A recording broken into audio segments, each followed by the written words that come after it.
Asalha Puja Day. Asalha Puja Day is another important day in Buddhism. It falls on the 15th day of the 8th waxing moon. 4 events took place during the times of our Lord Buddha.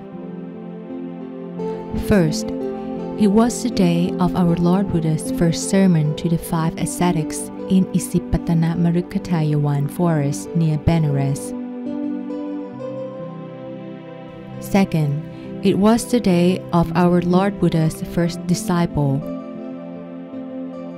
His name was Gondana. He became enlightened as the first dream winner.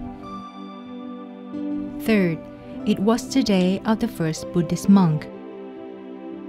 The monk was Gondana. After he had become a stream winner, he requested an ordination. Our Lord Buddha ordained him as the first monk in Buddhism. Fourth, it is the birth date of the Triple Gem, which includes the Buddha, the Dhamma, and the monks. The first witness to the Buddha's enlightenment had occurred. This completed the Lord Buddha's Buddhahood. It meant that the Buddha did not attain enlightenment and kept the knowledge to himself like a silent Buddha.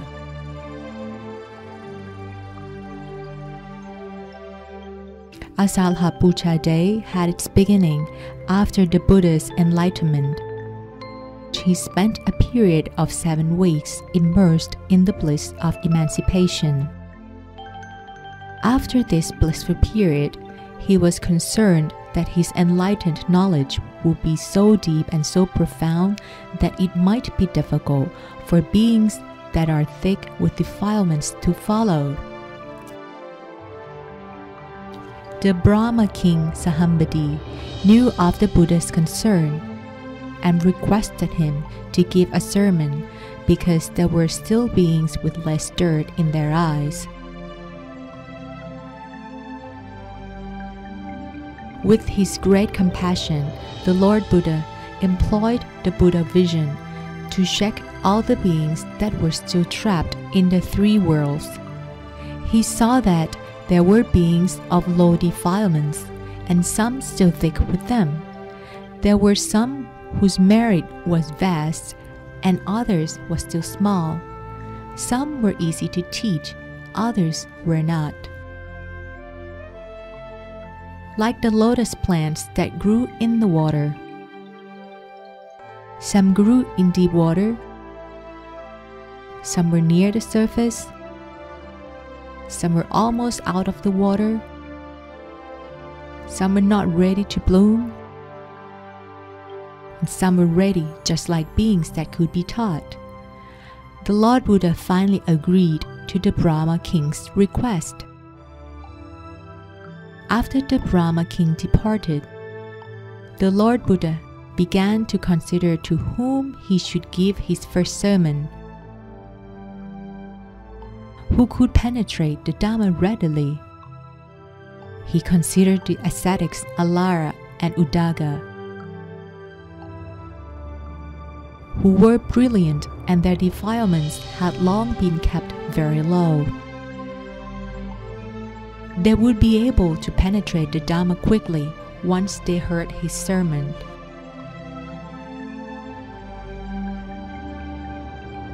One celestial being knew of the Lord Buddha's intention. He descended from his celestial castle to inform the Lord Buddhas that both ascetics had already been dead. The Lord Buddha checked and found out that both of them had been dead. He thought that it was indeed their great misfortune, because if they had heard the Dhamma, they would have penetrated it immediately. Afterward, he considered the 5 ascetics who were once very good to him. They had attended to him when he was still a bodhisattva. Therefore, he went to see them at the forest. When the ascetics spotted the Lord Buddha from afar, they agreed among one another, "Fellows, this monk Gotama is greedy.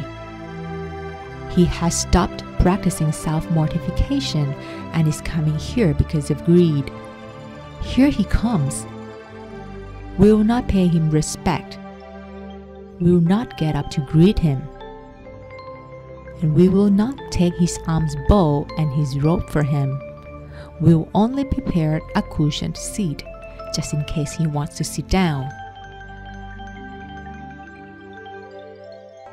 Once the Lord Buddha arrived, the Buddha power caused them to forget their agreement. They all got up to greet him. One took his alms bowl and robe. Another prepared a cushioned seat. One prepared a food bath.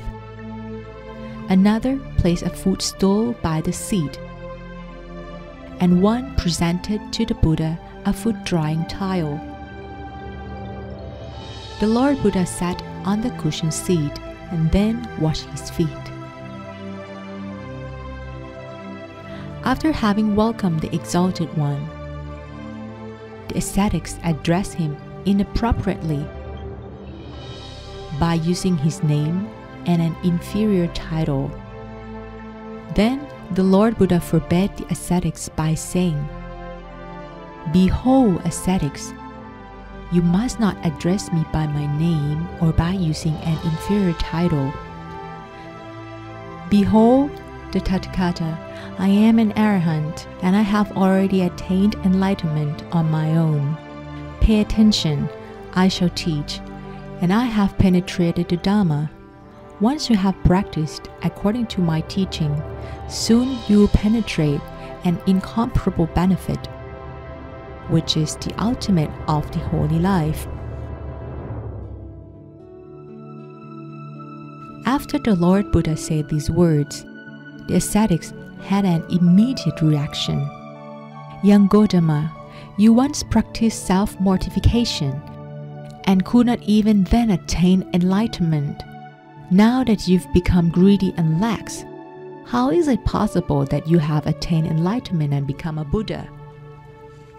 After the ascetics expressed their view, the Lord Buddha said, "Behold, ascetics, the Tathagata is not greedy, nor is he lax. He is here not because of greed. Behold, the Tathagata is an arahant and has attained enlightenment on his own. Pay attention, I have penetrated the Dhamma, I shall teach. Once you have practiced according to my teaching, soon you will penetrate an incomparable benefit, which is the ultimate of the holy life." The Exalted One repeated these words 3 times. The Lord Buddha continued, "Behold, these words that were just uttered have never been spoken before. This is the very first time." Once the ascetics heard the Lord Buddha's confirmation, they were then willing to listen and pay attention to his sermon. The Lord Buddha's first sermon to the 5 ascetics were about 2 things that monks should never practice. First, being involved in all forms of sensual pleasure.